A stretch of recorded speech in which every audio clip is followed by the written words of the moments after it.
more than 10,000 either detained or missing, kidnapped, abducted, some taken from hospital beds. It is Assad type, Mubarak type. We've seen this before. Sheikh Hasina is trying to solidify and preserve her power. But this is bad, Jalal. Really? This is really bad, brother. What Hasina does, she plays on the emotions of the people. You basically have made the students a target. I mean, how many people came out? At least 100,000, if not more. The quota system is one way in which you maintain and preserve the regime. The conversation in Bangladesh is not about the rising cost of living. It's the cost of surviving. It is in India's favor to keep Bangladesh as a vassal state. Bangladesh is in crisis. A 15-year rule by one woman and one party, the Awami League, has turned into something resembling a dictatorship. With jobs given to cronies and police intimidation, the grip of the country's elites and their desire to hold on to power and privilege intensifies daily.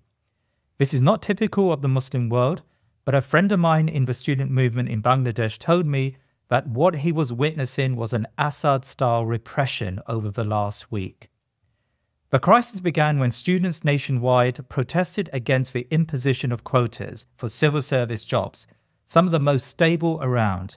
An economic downturn meant that the already surplus demand would make it nearly impossible to land employment in a country with high youth unemployment.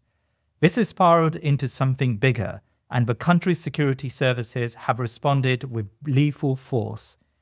Now, to help us understand the situation in Bangladesh, I would like to welcome to the show journalist and commentator Dilly Hussain. Dilly is known for his public engagements and his fearless contribution to Muslim conversation, and of course his editorship of 5 Pillars, a very popular online journal.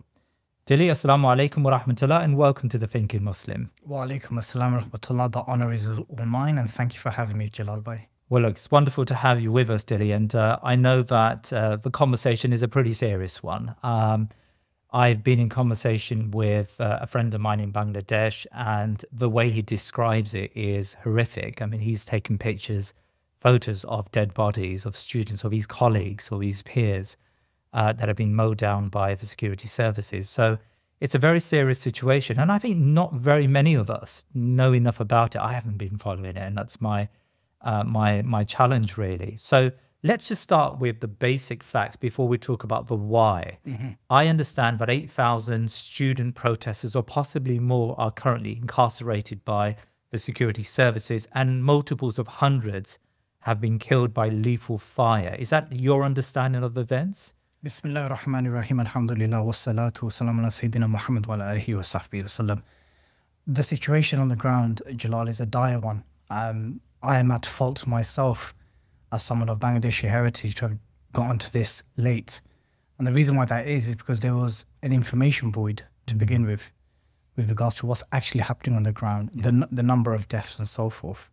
Now, the figures that you've just stated is what you can say is the kind of official numbers. But then again, who are we referring to when we say official? Now, Pratham Alom, the most prominent newspaper in Bangladesh, the last I checked, the death toll was 206. Wow. The anti-discrimination movement of students who are actually leading these protests against the quota system, they estimate it at least 1,000. Wow. At least 1,000. Mostly students. And it's over a space of a week? 10 to 14 days, right? And I'm saying here, even over 1,000 as a conservative estimate, Jalal, by that number could potentially be 1,500, 2,000. We just don't know yet. I'll explain to you why. Mostly students, teachers also, independent bloggers and journalists, civilians who have nothing to do with these protests. More than 10,000 either detained or missing, kidnapped, abducted, some taken from hospital beds. As we speak right now, there are Awami League thugs and security forces at all the major hospitals in Dhaka, Rajshahi, Barisal, Bogra, ensuring that the true nature of the number of deaths and injured remains censored. So 206 is nowhere close to the reality, and the anti-discrimination movement saying it's more than 1,000 is purely based on guesstimates and the access to the records that they have. Now, it's interesting that you said Bashar al-Assad type. It is Assad type, Mubarak type. Yeah. We've seen this before. It's not new when autocratic regimes crack down on popular movements, popular protests against their draconian policies and their corrupt policies. Yeah. There's dozens of roadside graves now, Jalal. Really? Right? You can drive down certain parts of Dhaka now, dozens of roadside graves are popping up.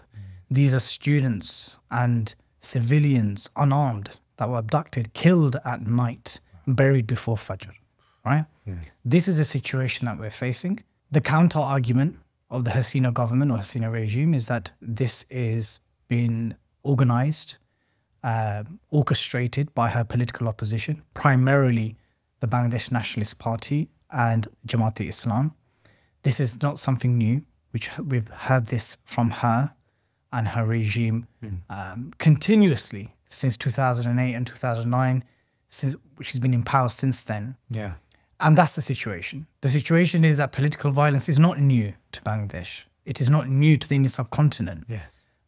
Anyone from India or Pakistan or Bangladesh will relate that political thuggery at every section and sector of life is common.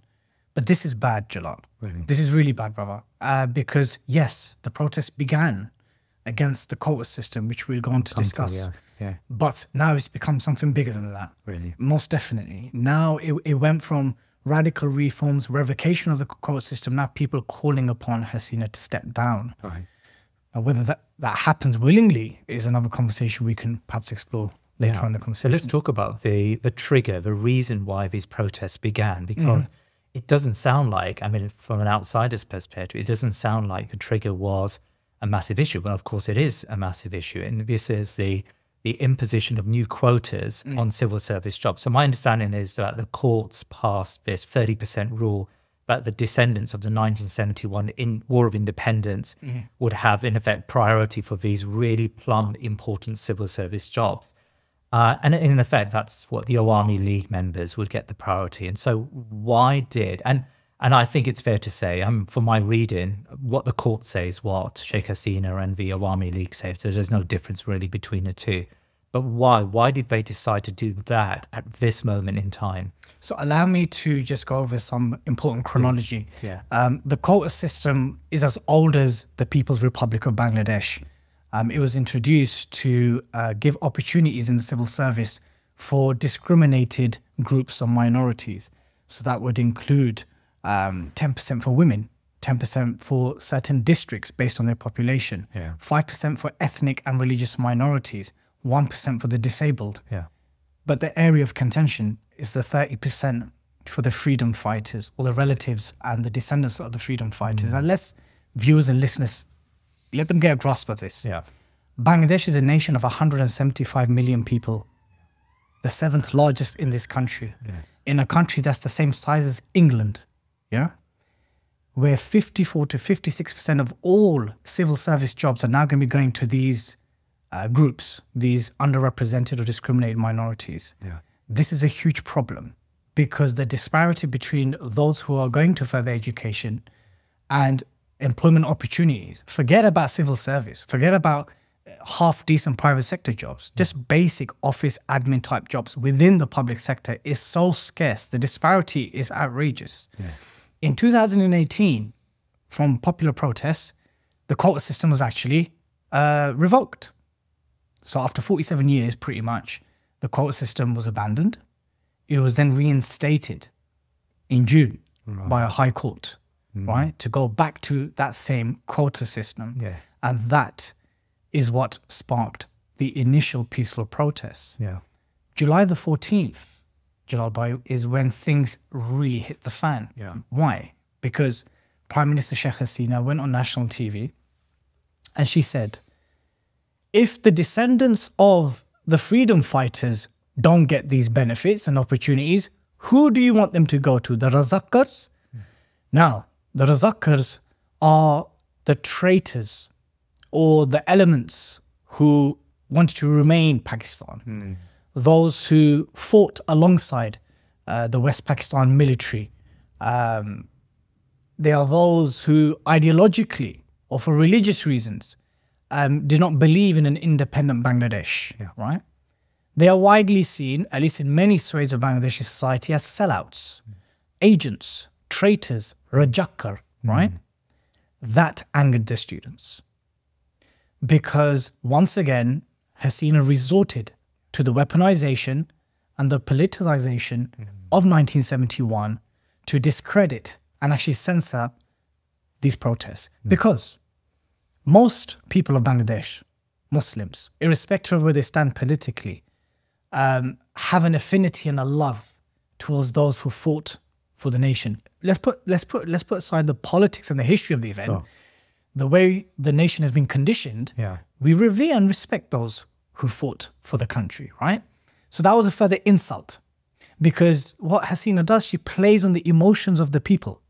She knows what independence means to the people. She knows how the people have been conditioned through culture and media, a lot of her doings and that of her father's, right? So to then discredit these popular protests, right, as a bunch of rajakkars, a bunch of sellouts, those who are linked to Jamaat-e-Islam and BNP, right? You basically have made the students a target. Right. You've made the students a target because you've equated their cause and what they're calling for to those that are seen as traitors of the country.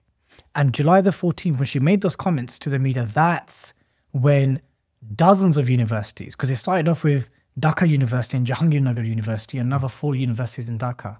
After July the 14th, dozens of universities then joined the movement in Dhaka, in Barisal, in Rajshahi, in Chittagong, and other parts of the country. Can you estimate how many people came out from these universities? I'm talking, if you were to put all the numbers together across all the different cities and districts, including Dhaka and the major cities I've just mentioned, we're talking easily 100,000 plus. Really? Easy, light work. Wow. Light work. 100,000 is nothing for a nation that's 170 million. Yes. At least 100,000, if not more.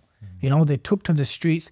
Also, the issue here was that Dhaka University and Jahangirnagar University colluded with the state authorities to give access to regime thugs and police into university halls and premises. Where universities are seen as a sacred place to share ideas, that's certainly not the case in my motherland. So that's the picture, that's the chronology. Right. This is a law that has been in place for as long as Bangladesh. It was revoked in 2018 through peaceful protests. It was reinstated in June this year. And things really escalated once Hasina made those comments about rajakkars. And why do you think Hasina felt it necessary to reinstate that law, through the courts, and felt it necessary to make those comments? Like, what's happening in the politics for her to do that? Any idea? So the court system is one of the ways in which the Hasina government and the regime maintain the status quo. At the end of the day, if you get to control 54 to 56% of jobs in civil service, you can pretty much guarantee that your cronies, your thugs, your ideologues, those who have benefited these positions through nepotism are in those offices, right? It is a way in which you preserve the regime, you preserve the existing status quo. Now, Hasina has been in power since 2008, 2009. That period between 2009 to 2013-14 is a very critical period, which we're going to discuss, as in, how come she's been left there in power for 15 years without challenge? Well, we'll look at what resulted in that and who the opposition are and some of their shortcomings, right? Which are many, by the way. So the quota system is a way in which the regime, and let's be honest about it, the BNP have done this before as well. When they have had terms in power, they too have used this to put their people into power. Not so much as the Awami League, but they've never enjoyed the amount of years in power as the Awami League and Sheikh Hasina has. But the quota system is one way in which you maintain and preserve the regime, because you're putting your key people into these positions, 54 to 56%. Now, and why is that really significant in a country like Bangladesh? Like, what is it about these civil service jobs that marks those jobs to be better than other jobs around? So, you know, in the West and including the UK, we're talking about a rising cost of living. in Bangladesh and Pakistan, and the reason why I call Pakistan and India into this is because there's a historical heritage, there's a historical geopolitical history behind this. Because we're going to talk about the events of 1971, as in like, why does she always politicize this? We're going to talk about the role of India and its relationship with Bangladesh. So I will always coin them into this generalization. And that is because these jobs, right, they are to do with not a rising cost of living, it's to do with the cost of surviving, Jalal Bhai. The conversation in Bangladesh is not about the rising cost of living. It's the cost of surviving. It's the cost of being able to have more than one meal a day. It's the cost of being able to have electric and clean water, right? Many of the thousands of the students that are protesting come from all walks of life, socioeconomically. Some of them come from educated families, middle-class families. Others are the children of farmers and from the rural areas of Bangladesh. These jobs are so important because whilst the official unemployment stat is somewhere around 4 to 4.5%, the actual unemployment percentage of Bangladesh, if you factor in the jobs that are being taken, what they're being paid, and what the standard figure is to survive on a day-to-day basis, is somewhere around 12%. Wow. That's horrendous, right? And these civil service jobs, you're set for life. A decent salary, and then a pension till the day you die. Potentially your families will benefit as well. So it's like a never-ending kind of like benefit. And it's so important because in a country where jobs generally are so scarce, jobs within the civil service, in central and local government, are so crucial for these graduates. And then we talk about why is there brain drain in the ummah? Why then we talk about why do people from these countries go to the Middle East to do jobs which don't match what they have qualified for in their respective countries. That's why the quota system is so important for those two primary reasons, but there are others. One is to preserve and maintain the regime because you get to choose who are in these positions. The Ministry of Health, the Ministry of Media and Culture, the Ministry of Information, right? Education, schools, universities, colleges, telecoms, army, police, RAB, the NSI. Every aspect, every sector of the state apparatus, low level to high level, this is what the quota system preserves. And number two, it is because that the quota system itself is something that has been weaponized by different governments because it's just a way in which you get your people into power. You said earlier on that the protests are broadened. So it's no longer really about the quota system. No. So where has it broadened to? So let's talk about the demands. So there is a leadership to this movement. There is. I mean, even one of the leaders, Nahid Islam, who is one of the prominent leaders of this movement, is currently under arrest, being detained. One of the demands of the protest is to actually release him and other members. Right. But let's actually go through the list. And he's a student. He's a student, yes. Right. Nahid Islam. Yeah. And there are many others. Yeah. The Prime Minister must apologize to the nation for the killing of students, and she must step down. The resignation of the Home Minister Asaduzzaman Khan Kamal and Road Transport and Brigades Minister Ubaidul Qadir. Number 3, dismissal of the Deputy Inspector General, Police Commissioner and Superintendent of Police in areas where students have been killed. The resignation of the Vice Chancellor of Dhaka University, Jahangir University and Rajshahi University. Number 5, arrest and prosecution of police officers and ruling party thugs accused of student killings. Number 6, the families of the grieving and the deceased to be compensated. Number 7, prohibition of partisan student politics on all campuses. Number 8, all schools, colleges and universities and student halls should be reopened again for students.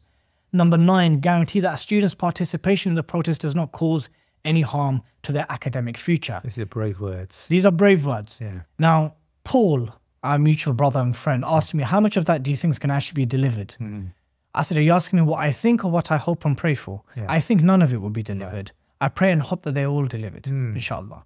Now, the protest went from a revocation and or a radical reform of the quota system, right? So there were even discussions about reducing it to 5%, But now it's gone to Hasina needs to step down. That's what it's got to. And how widespread do you think that type of understanding would hold? I mean, is the student movement, because that's a brave position to have. And very.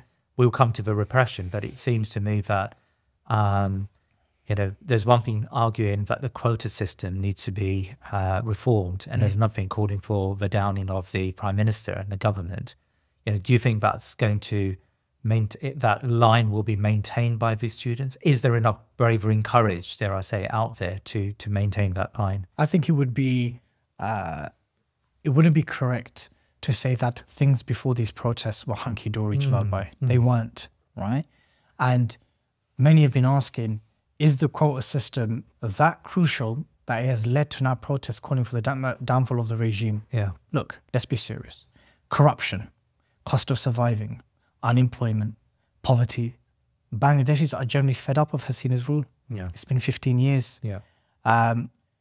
Tens of millions are of this opinion, but I'd also be lying if she didn't have popular support either in certain areas. But how would she not? Yeah. If you have a system like the quota system and you rule with reign and terror, Yeah. of course you're going to have loyalists. And there are Awami League popular support.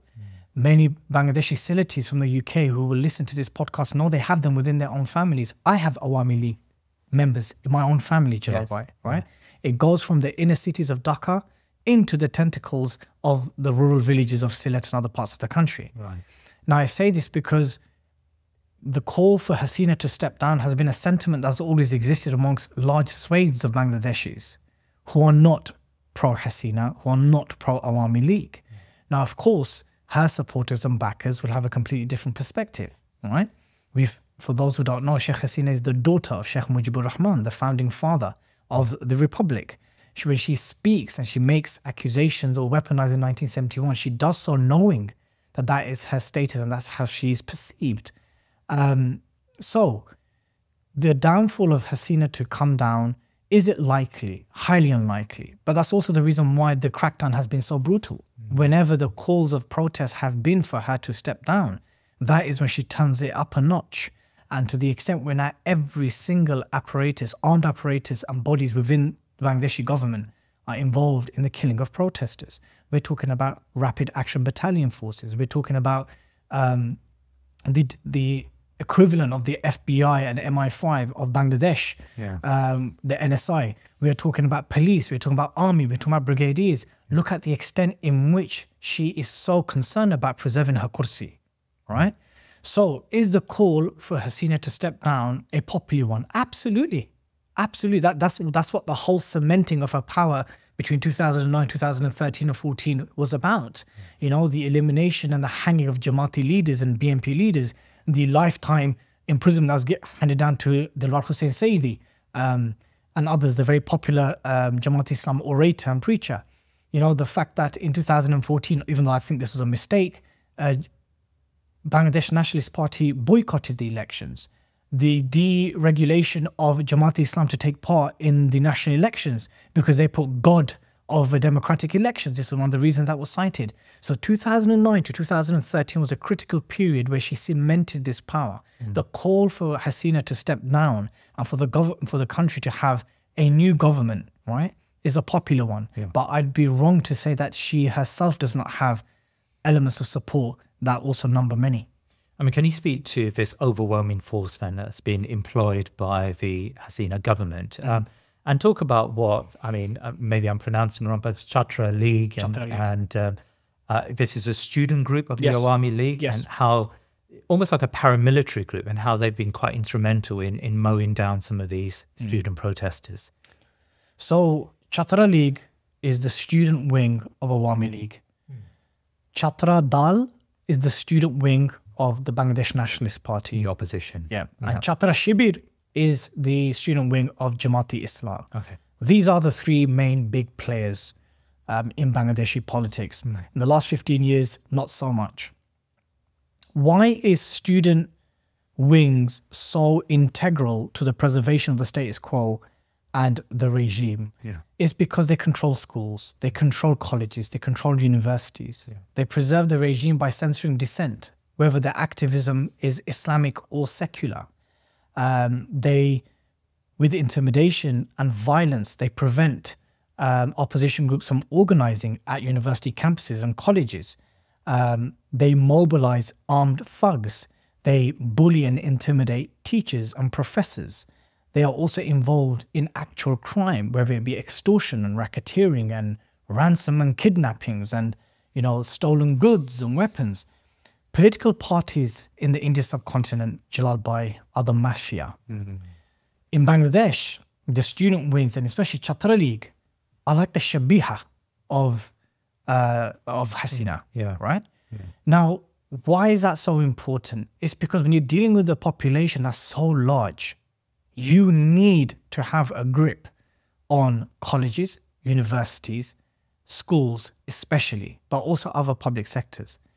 This is also grounded around the idea that Maulana Abu Ala al-Mawdudi rahimahullah, in his early works about how to revive the Islamic spirit politically, he spoke in great detail about how Muslims, God-fearing people of taqwa, need to access these civic society institutions and bring change from ground up.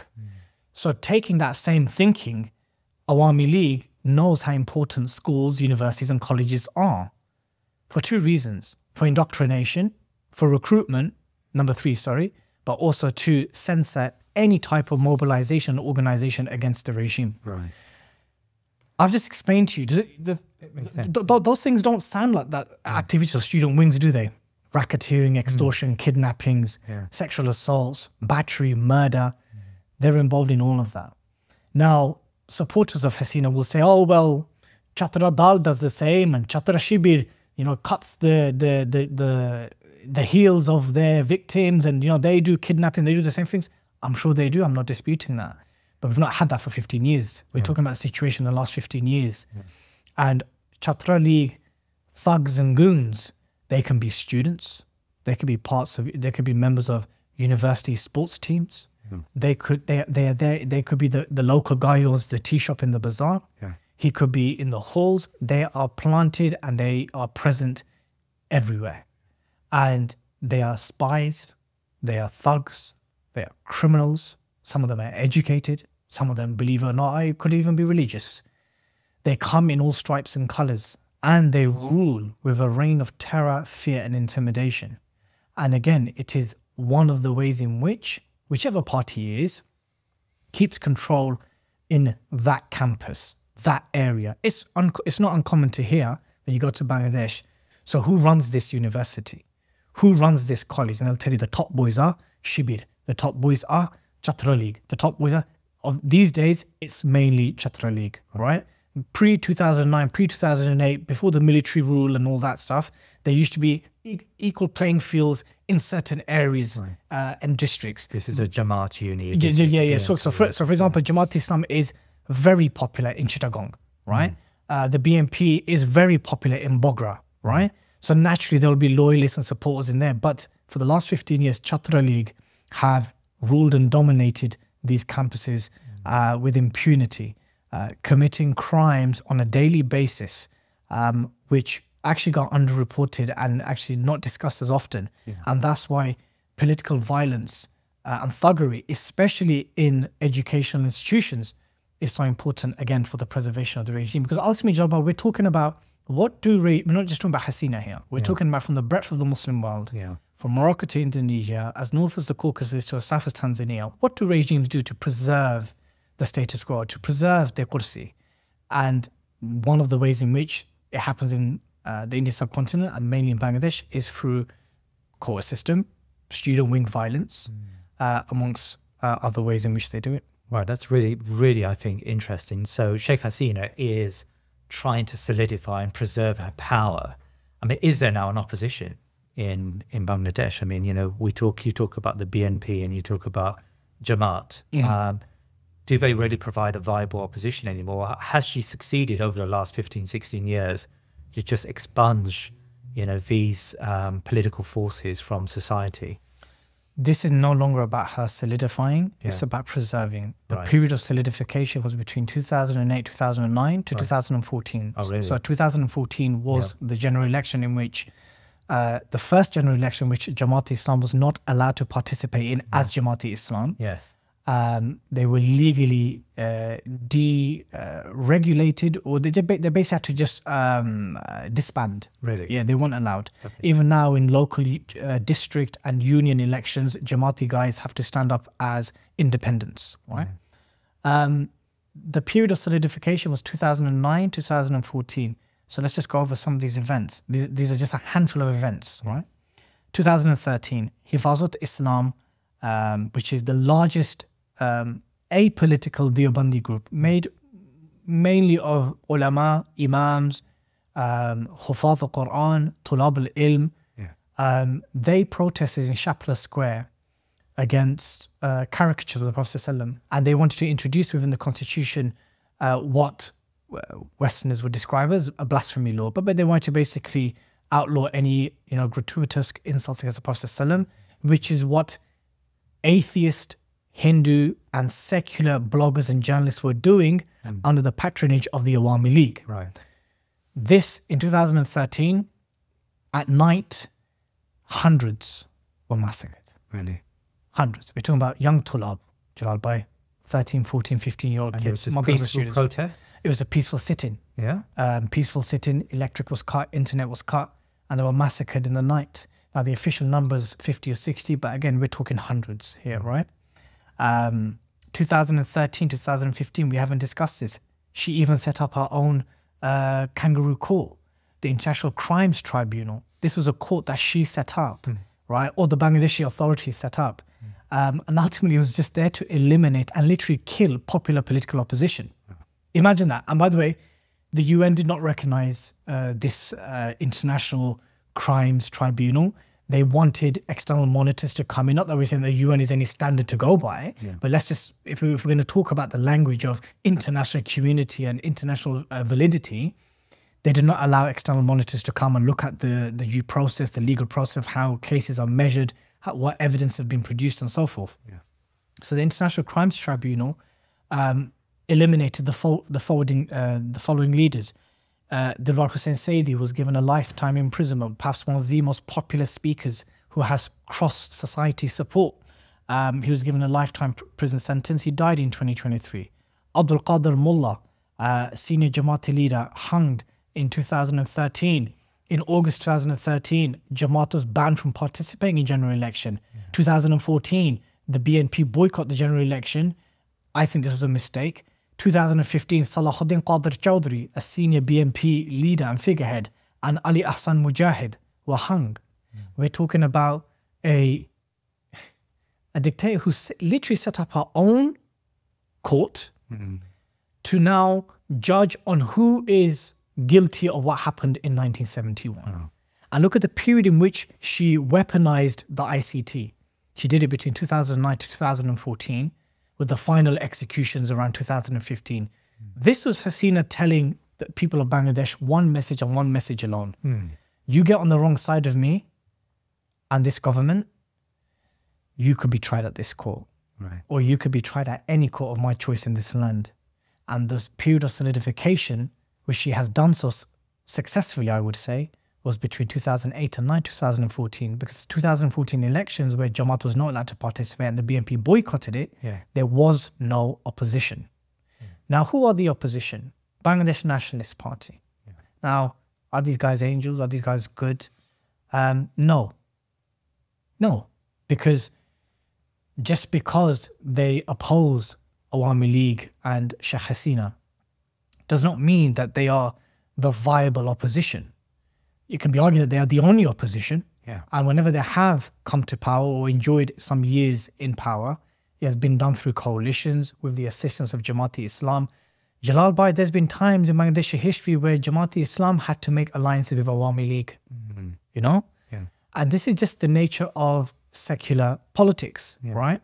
And not necessarily that's one that's inclining towards Islam or true justice. This is what we find in many parts of the Muslim majority world, right? Where putting the kind of the monarchies and the kind of absolute monarchies aside, we have this facade of a multi-party system which Muslim countries think they can emulate from the West, right? They think that you can have a Republican and Democratic system, and even these systems are being questioned pretty much every year. We've just had a general election here. There is so much criticism of the people. There is so much voter apathy. So these models that you want to replicate, which are actually post-colonial models that were left. These were systems that were left by the colonizer. If you actually go into the constitutions of Bangladesh, even Pakistan and India, you'll find the actual skeleton is a colonial skeleton of the constitution. It's a colonial one. Yeah. So the Bangladesh Nationalist Party ideologically are not as pro-India, as the Awami League. They are also brutal and repressive against their political opponents. They too have committed injustice and dhulm against Awami League students, Awami League supporters, those who are not actually guilty of any crimes but have been collectively punished when they've been in power. Yeah. You have Jamaat-e-Islam, who has had a similar journey like the Muslim Brotherhood has.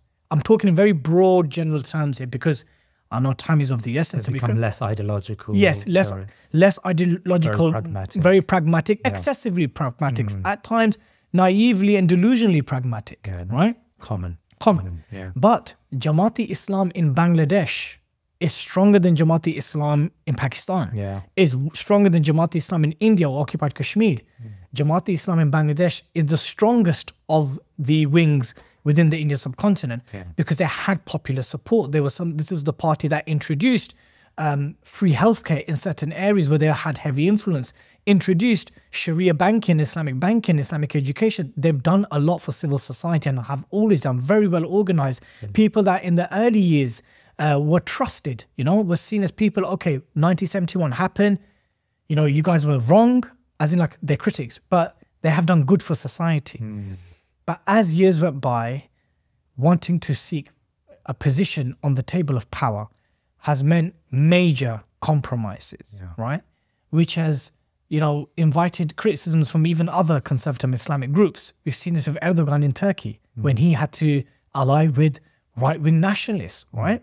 Borderlining Turkish supremacists, right? We've seen this in other parts of the Muslim world where we've seen it with Al-Nahda.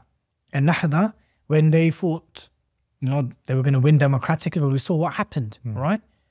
So this kind of I don't want to say delusional, because delusion would mean, I think it's a term that's not healthy when speaking of brothers and groups and movements who I believe at the core have good intentions.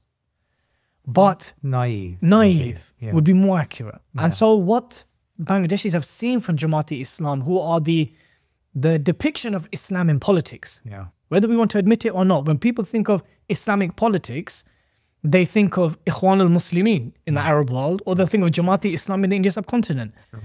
Now, the problem with that is that whenever there has been, inexcusable compromises in policies, when they have had opportunities to rule or they've had influence within the parliament, that means now people have also lost trust in them.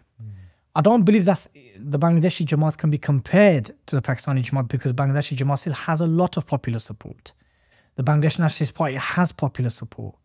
But are they a viable and beneficial alternative to the Awami League? At this present moment in time, I think the sentiments of tens of millions, especially the protesters, is anyone but Hasina. Right. At this present moment in time, we're not talking about viable opposition. They're talking about just Hasina. Had enough. We've had enough. Hasina needs to step down. And that's kind of where we're at. Muslim teenagers face many challenges. A myth is peddled that following Islam makes life difficult, and they'll be happier if they were less religious. But rather than reject religion, I want to offer a new point of view. In my book, Smart Teenage Muslimah, I invite girls to look at the ideas and behaviours that wider society expects them to embrace and decide whether they are good for their mental health and well-being. Concepts such as self-obsession, rampant consumerism, and feminism. Inshallah, to find out more, visit www.smartmuslimah.com. The book is now available to buy on Amazon and Google Play Books. Earlier on, you talked about the relationship between the Awami League and the Indian government. And I understand that there's a very close relationship with the BJP and Modi's government and Sheikh Hasina. Can you expand on that? Like, what is behind that relationship? Because someone said to me, and I'm not sure how accurate it is, it's almost a master-slave relationship. I don't know if that's going too far, but explain the dynamics of that relationship, please. Well, let's first set out some kind of again, I say this because I do believe there is still just a lack of education about Bangladesh, its geopolitics, its history. I know nothing about it. Because people know about partition and India and Pakistan. Yes. But they don't understand how integral and how very much so Bangladesh and East Pakistan prior to that was a part of this post-British Empire, British Raj partition. Yes. Right? Hasina, or whichever government or party is in power, needs India for their survival. Yeah, Hasina has to have this relationship with India because it is part of the survival of her regime. Raw agents and other pro-India elements are embedded within every sector of the state apparatus. Now, people think that's outrageous. No, there are Indian agents within the very fabric and apparatus of government institutions in Bangladesh. Every central government body, ministry, the army, security forces, police, RAB. You know, we talk about Pakistan's deep state or the Turkish deep state. Bangladesh's deep state, it can be argued, is India. Really? The deep state of Bangladesh, as we know of it for the last 15 years at least, and some would argue since the inception. Because remember, India is seen by many in Bangladesh as the one who aided us for our liberation and independence for. Right. Of course, that's far from the truth. India was the biggest benefactor from the civil war between West and East Pakistan. Yeah. They benefited greatly. It was a military nightmare to have two Pakistans in the east and western flank. God forbid that they ever accrued military capabilities. The reconquest of India or Hindu majority India was not beyond the realms of possibilities. This was India's nightmare, irrespective if it was Congress Party or the BJP, right? So the relationship with the Modi government and India generally, irrespective of even before the BJP came into power, even with the Congress Party, is one of survival. Things periodically and perceptibly differed when, let's say, BNP were in power or when there was a military junta in power in Bangladesh, where there has been times like that. And during the Congress rule in India, is not that different to BJP rule in India in terms of how things are impacted in Bangladesh. Sure, when the BNP were in power, their rhetoric would be less pro-India and more pro-independence, perhaps at times even pro-Pakistan or exploring other avenues. But it is still very much reliant on India. Why? Because if you think Bangladesh is this fist, India covers it like this in terms of border. To the east, north and west, 80%, I think, of the border, Bangladesh is surrounded by India. It shows a tiny border with Myanmar in the southeast. It is so reliant at the moment, by the choice of those who govern and rule over the country.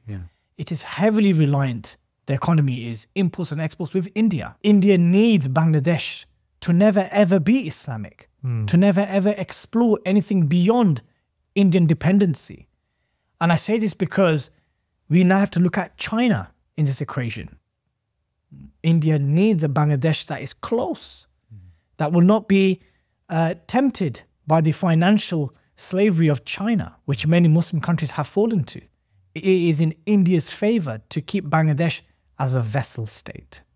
That's what it is. Bangladesh is a vassal state, sadly. Right. And I know that might be a hard pill to swallow, but that's the reality. The reality is foreign policy especially is heavily influenced, if dare I say dictated, by Delhi, right?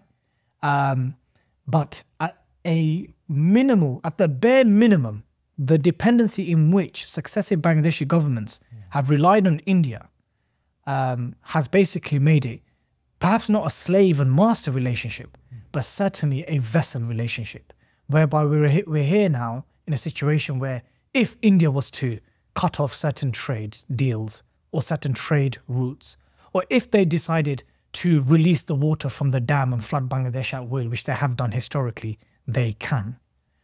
It's just that successive Bangladeshi governments, including the opposition, have never thought of a Bangladesh without India, have never actually in a meaningful way tried, even remotely tried, to move away from the dependency of India. But let's talk about some of the things which Hasina and Modi have in common. It's very important to discuss this. Modi and BJP and Hasina and Awami League are ardently ideologically nationalists. They are both united in their hatred for political Islam and Pakistan. Right. They pull on the string of their people, on the hearts and the strings of their people around the war on terror and CVE narrative of Islamist radicals and terrorists and extremists and fifth columns and people who are traitors. Modi does this with Muslims. BJP does this with Muslims, has done this with Muslims since they've been in power. And in fact, the Congress Party have done it in their own more subtle ways as well. Yeah. Hasina does the same. She uses the narrative and the language, the jingoistic language of the war on terror, right? Politicized in 1971 in the same way that Modi does with 1948 and the Mughal period. He goes all the way back then. So they have that in common. They have this in common, that they have dealings with Israel. Lest we forget that the Al Jazeera done an expose whereby elements loyal to Hasina and the Bangladeshi army were buying spyware from Israel, right? We know that military hardware and weapons have been sold to Israel from India, right? So they have that in common. They have their closeness to the UAE leadership in common. We know that I think 57 or 54 Bangladeshis were arrested and detained for protesting against the quota system. And this was mainly not out on the streets with placards. These are social media posts, Jalal Bhai. So the Modi regime and the Hasina regime have all of this in common. And they also play on the distortion of history, which is India was the savior of East Pakistan in 1971.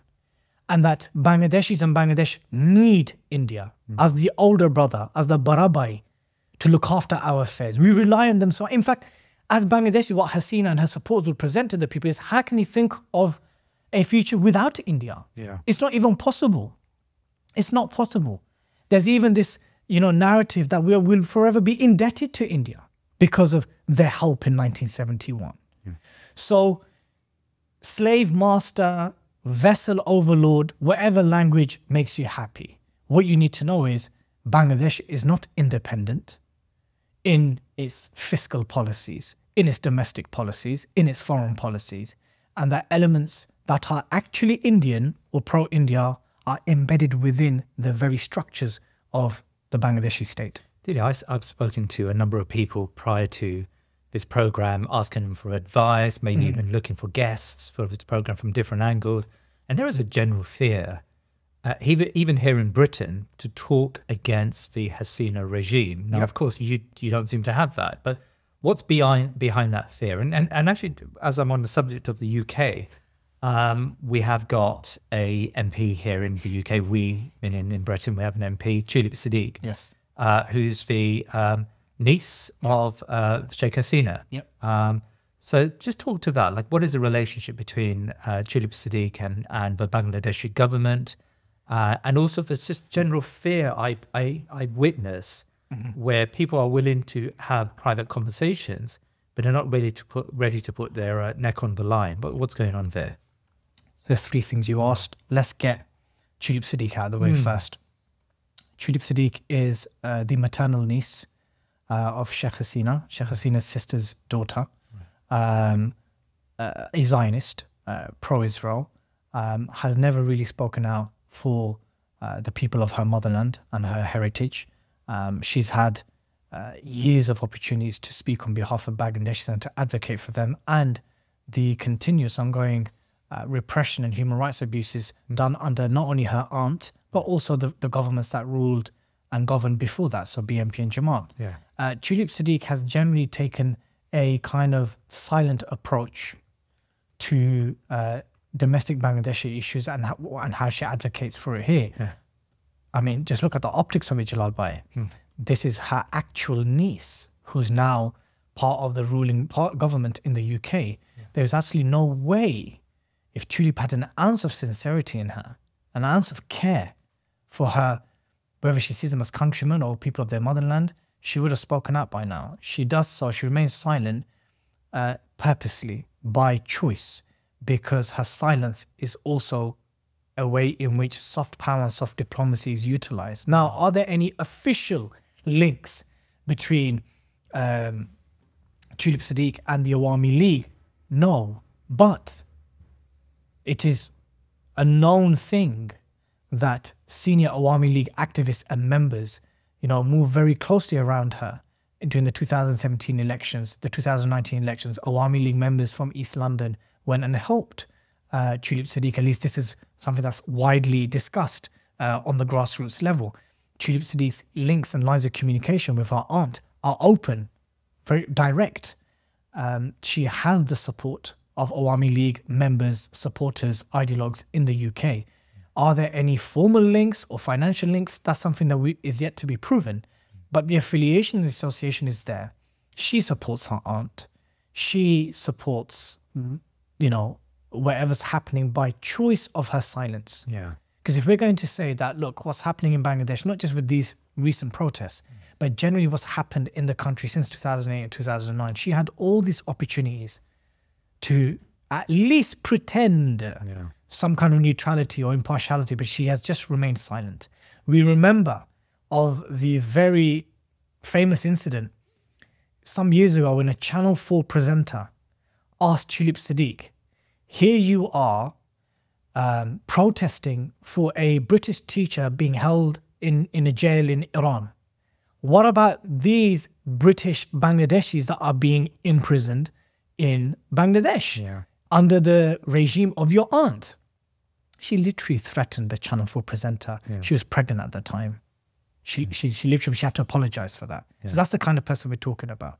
I don't think we should hold our breath much on Tulip Siddiq saying or doing much. That said, we should continuously remind the Bangladeshi community, the Muslim community, and the wider British public that we have currently as a member of parliament, a voted member of parliament who has direct links, perhaps the most closest of all the links to any autocratic regimes that any British politician has to date as of now, 2024, is Tulip Siddiq. And her ongoing silence, it can only be seen as support for her aunt and the way in which she's dealing with this issue. And the fear that Bangladeshis here seem to face. Now let's talk about that. You know, people who have businesses, people who go to colleges, people who have relatives back home. When I said to you that student wing violence or political thuggery and violence is present in pretty much every aspect of society, it's present, it's there, it's in the bazaar, it's in the shopping malls, meaning there are pro-regime thugs and goons everywhere in society. They're in your local mosque, they're in your local village, they're in everywhere. Now, the reason why people don't want to talk about it are obvious. They're scared. They do not want to get kidnapped. They don't want to get beaten. They don't want anything to happen to their family members. They don't want any heat coming to them here or in Bangladesh. But let's look at a document that was sent out to all heads of missions from the Bangladeshi government. I'm just going to read out some bits, but it's so important because it's directly linked to what we spoke about. So, to all Bangladeshi missions abroad, this is an official document by email from the Foreign Secretary to heads of missions. And I'm just going to highlight what he's saying to the official diplomats as well as Awami League supporters and members. I'm sure all of you are doing your best to use these materials as appropriate. However, the ministry would be happy to receive your specific feedback, among others, on the following points. Whether you could reach the host government to brief on the current situation in Bangladesh. What was their initial reaction, if any? What can we do more to convince of the events taking place in Bangladesh? Is there any local media reports on the issue, and whether any negative narratives on the situation in Bangladesh? Whether mission attempted to engage editors, sub-editors, desk reporters to portray the real scenario on the ground? Is there any demonstrations in support of the student quota reform movement, either in your host country or accredited country? Are there any local think tanks or civil society organizations that are willing to give a lending ear to what's happening, what's truly happening in Bangladesh? Now we get into the interesting bits. Whether local diaspora who are favorably disposed have been discreetly utilized to boost counter-narratives among the local diaspora. The main challenge seems to be controlling the narratives in social media. X, WhatsApp, YouTube, Facebook. If there is any effective way to tackle this, please share this with us. This is the Foreign Secretary.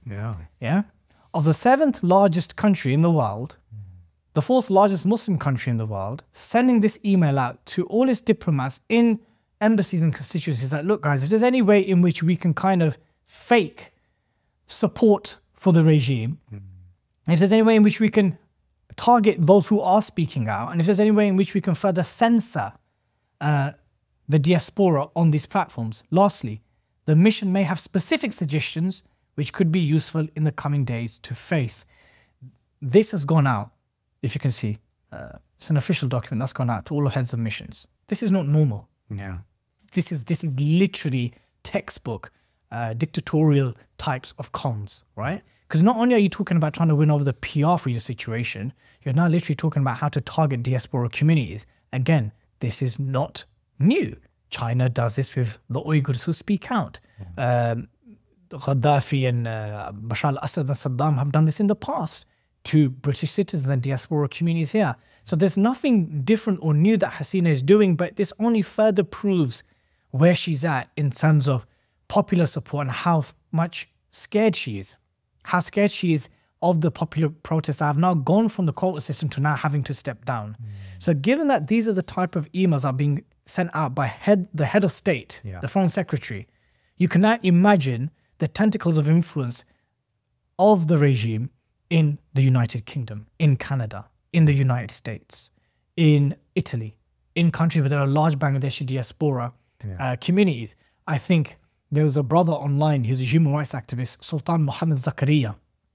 He even put out like a notice for any diaspora community members that have been targeted or threatened by Awami League supporters. There are messages that are being posted by Awami League members on social media. I saw a senior member in Spain saying that, can you tag the profiles of people who have been criticizing the Hasina government? So there's eyes and ears of the regime on the streets of London, on the streets of Italy, the US, and other parts of the Western world. And this is why people are scared to speak up. Now, as to why am I speaking up? It's a religious duty. I see the situation in Bangladesh is no different to that of Gaza in the sense that I have a religious duty to speak out. Of course, there's a further affinity because this is the nation of my heritage. But people are scared, Jalal, by it. You can just get kidnapped in the bazaar. You can get kidnapped in the airport. The famous charity fundraiser, Rizwan Hussain, barrister Rizwan Hussain, who people see on their TV screens. You'd think that, a respected barrister, educated, a TV personality for those, for Bengali communities, he was battered in the airport, punched up and arrested and battered in the airport by government forces. This happened some years ago, but I'm just trying to show you the impunity in which this government, this regime acts. So people are scared. The straight answer is no different to why any other diaspora communities refuse to speak out about these issues. It's because they're scared. Now, the elements that affiliate themselves to Jamaat-e-Islam or BNP, many of whom are in exile, the leaders in exile, they will talk out because they talk from the comforts of their life in the West. But generally speaking, complaining, protesting, discussing in private is one thing. To speak out against the Hasina regime on social media can result in death, kidnapping, arrest, family members being, hurt and targeted in Bangladesh. So the silence is understandable, but I think the situation has now gone beyond the quota system and it actually requires people that are not affiliated to the Bangladesh Nationalist Party, people that are not affiliated to Jamaat-e-Islam, people of conscience, people of justice, Bangladeshis of all stripes and colours and walks of life to come out and now ultimately support the students and support their main call. And their main call at this present moment in time is for her to stand down. One final question for you, Dilly, and really this has been a fascinating conversation, really thorough and very detailed. International outrage, we don't see it, right? There's not very much going on internationally. I mean, this is pretty horrific what you've described on the streets of Dhaka and other cities in Bangladesh, yet there doesn't seem to be that level of anger towards what's happening there. I mean, why do you think the international community remains pretty tight-lipped? Let's talk about the international community, but let's also talk about the Muslim community. We'll speak about the Muslim, but the international community, let's address that first. Generally speaking, the world is focused on other things. They're focused on Israel and Gaza. They are focused on Ukraine. Therefore, the leading countries have been focused on their own domestic general elections, France, the UK, America in November. So attention has been focusing elsewhere for these respective governments who are perceived as the leading nations of the international community. They've just been busy. They've been busy with stuff in their own backyard. But it's also to do with the fact that Bangladesh, for whatever reason, doesn't get the same precedent or importance as, let's say, India and Pakistan does. And understandably so, because when you talk about India and Pakistan, you talk about two nuclear nations, that the brink of war is ever so present. It can be, whether it's just, hot air or not, the actual prospects of it is there. So Bangladesh always get the hard end of the deal when it comes to international attention. And that's because there is a lack of education about the role and the position of Bangladesh in the wider history of the Indian subcontinent. I am a firm believer, and this goes to Muslims and non-Muslims, to truly understand what is happening in a region, understand its heritage, understand even a cursory level its history. So the international community is busy. It's busy with other things, and therefore Bangladesh doesn't get that attention. But there's another issue here. The international community and the UN specifically understands fully how deeply embedded and endemic corruption is in Bangladesh, from bottom to the highest level. There were attempts by UN representatives back in 2008 or 9, before that, to mediate between the BNP and the Awami League. There were efforts by the UN in 2014 to urge the Bangladesh Nationalist Party to take part in the elections, saying that, look, okay, fine, you don't trust the process, at least participate in it. They have kind of concluded that, look, Bangladesh is somewhat of a lost cause, because who's the opposition? Who is the opposition? And in all honesty, is it not better to have a strong woman or a strong arm, a dictator like Hasina, to keep things in order, than for things to go up in air and for there to be nationwide strikes and hartals and potentially civil unrest that could potentially lead to a military rule? But do you think they can't perceive, or they willfully are blind to the fact that a woman as a leader could be a dictator? That could be in the mind of many, but you'd be deluded to think that why can't a female be a dictator? Yeah. If it can even be argued to, in some areas, in some aspects, there could be worse dictators. We saw that with the Bhutto regime, right? But I just think, and I'm sorry to just simplify like this, I just don't think it's the top priority. They don't care. They just don't care. Yeah. If you put the list of countries which the international community do care about, it will be the conflict in the occupation of, in occupied Palestine. It would be key strategic countries like Egypt and Turkey and oil-rich monarchies of the Gulf. Pakistan, for different reasons, because of its close ties with America, essentially being a garrison state for the US. But Bangladesh, sadly and simply, just doesn't yield that importance amongst the international community, whilst contributing towards UN peacekeeping forces and so forth. So that's the truth of it, Jalal Bhai. There is no deep answer behind why there's been minimal attention or outrage from the international community. There's an element of they've been preoccupied with more important things domestically and abroad. Secondly, they just don't see Bangladesh on the same level or a threat to international security within that region as India and Pakistan. And thirdly, they just don't really care, because they don't really see Bangladesh up there as a nation in which their affairs should be focused on. Because now, for the international community to care, Jalal Bhai, there needs to be an interest for them. Right? As the host of the Thinking Muslim podcast, you've had so many, celebrated thinkers and analysts here. The international community, when you talk about Britain, France, America, NATO, UN, these bodies only talk when there's a vested interest for them to preserve, or when they're trying to prevent something from happening. At this present moment in time, there's nothing there in Bangladesh that urges them to take a position or a strong position. And that's the truth of it.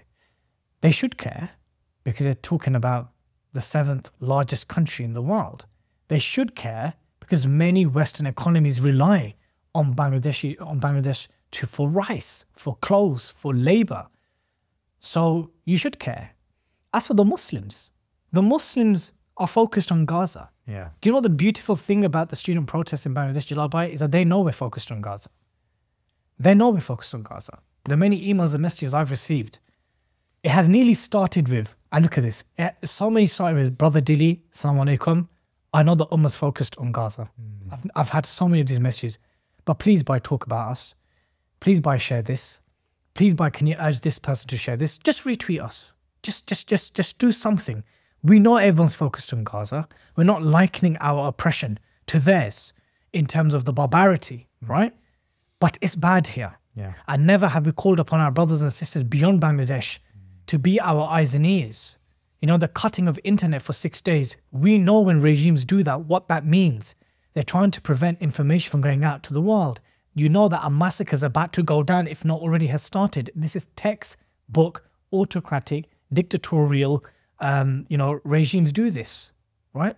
So the Muslim Ummah needs to be concerned with what's happening in Bangladesh, because 1 in 10 Muslim on earth is from Bangladesh. The second language that's spoken by Muslims after Arabic is Bengali. These are, for those of us in the UK, who does the activism for Palestine and for all these causes? Yeah. It's nearly always British Bangladeshi or British Pakistani. I'm talking about the legwork. Yeah. The legwork, the doing, the administration, the organizing, the mobilizing. You know, Bangladeshis, alhamdulillah, have a very ummatic mindset. All you have to do is just Google any ummatic issue, Bangladesh protests. It will always come up, Jalal Bhai. Whether it's Palestine, whether it's Uyghurs, whether it's Modi visiting India, whether it's Kashmir, Afghanistan, Iraq, the Muslims of Bangladesh, they protested for Syria. They have an ummatic mindset. We forget that even the notion of Pakistan or an Islamic nation state began with the Muslim League thinkers and intellectuals of modern-day Bangladesh or Bengal. Yeah. So I think the Ummah, especially those of us in the West, especially those of us in the UK, on the basis of Islamic brotherhood, should be speaking out and affording their platforms to raise awareness about this. We don't need to give a deep explanation, but I will just repeat the hadith and the analogy that we always say, and that is that the parable of the believers is that of a body, that when one part of it aches, the rest of it responds in sleeplessness and fever. I also mentioned the hadith of the Prophet ﷺ when he said that the best type of jihad is a kalimat al-haq, the word of truth to a tyrannical ruler. Now, if you believe shooting, killing, kidnapping, torturing, arresting unarmed student protesters and teachers and other civilian members, if you think that's an act of tyranny, then you have a duty to speak up against it. You have a duty to do something. You have a duty to use your mouth, because I know you can do a lot more than hating it from within. So I conclude on this. There are practical things you can do. Yeah. Speak about it. Use your social media platforms. Same way you've used it for Gaza and other oppressed Muslim groups and other social justice causes, use it in the same way. Speak about Bangladesh. Connect with them. For the influencers, if you have Bangladeshi brothers and friends and peers, ask them what's going on. Educate yourself a bit. And again, use your platform to raise awareness about this. My appeal to Bangladeshi diaspora communities is to speak to people of influence within your communities. Yeah. Speak to those of your family members that are Awami League. We all have them. I say this, and I know this may sound crazy, that how did Dilly just describe all of that? And so many, at least in the UK context, so many facilities have Awami League members within their family members, their uncles, their dads, their brothers, their cousins, whoever it may be. And they're not always ideologues. They're not. It's just sheepish. Following. It's not even that they know the policies or the manifestos or the ideas of the Awami League. It's literally that I benefited locally when I was back home as in the union chairman politics, or I benefited from being part of this party when I was a college student or a university student, that I was part of the bribery system that got my application done so I can attain this position. We spoke about Labour patronage in my podcast when he came on. I'm talking about an Awami League patronage, which is generational, which spreads way beyond the realms and borders of Bangladesh. Yeah. Speak to them. Speak to your members of the family who are within the police, who are within RAB and within army, and say to them that what's happening is wrong. It's dhulm. It's unacceptable. The country will not prosper like this. No country has prospered by killing its intellectuals, by killing its future thinkers and doers. Even the Awami League supporters, you accuse Pakistan, and there is truth to this, of killing East Pakistani Bengali intellectuals in their hundreds. What are you doing to the students? Are you not killing them in their hundreds? What makes you so different to the Pakistani occupier of 71? You are killing your students. You are killing the future doctors and thinkers and intellectuals of society. These people are not the students I'm talking about. are not rogue elements of BNP or Jamaat-e-Islam. This is a lie. Sure, there could be elements and supporters of those groups within the said protests, but to discredit and to coin the entire movement as a ploy and a plot by the BNP and Jamaat-e-Islam is a shameful lie. For government officials to be speaking to the press and saying, you know, BNP and Shibir are basically dressing up as plain-clothed guys, pretending to be Awami League, paying people for assassination, money from London's coming. You know, one official, I forgot the gentleman's name, he was from the Ministry of Defence. He said hundreds of thousands of pounds are coming from London to fund the violence against Chatra League and to attack police officers and RAB. We're literally seeing videos of AK-47s being shot at by Bangladeshi soldiers, Bangladeshi police, RAB Action Battalion forces, by plainclothes Chatra League members. Are you crazy? We're seeing this. The world is seeing this. In the same way that Israel could no longer hide its lies, do you think Hasina could hide her lies? That time's gone now. Whether even if you cut the internet off, people will find a means and a way to get things out, right? So you can't hide it. This is not good for the country. Speak to people of influence within your family members. Speak to members who are part of the state apparatus. Appeal to them. Appeal to their... If you can't appeal, sadly, to their Islamic nature, then at least appeal to their fake nature of nationalism. Is this what you fought for? Is this what liberation was about? Is this what independence from Pakistan was about?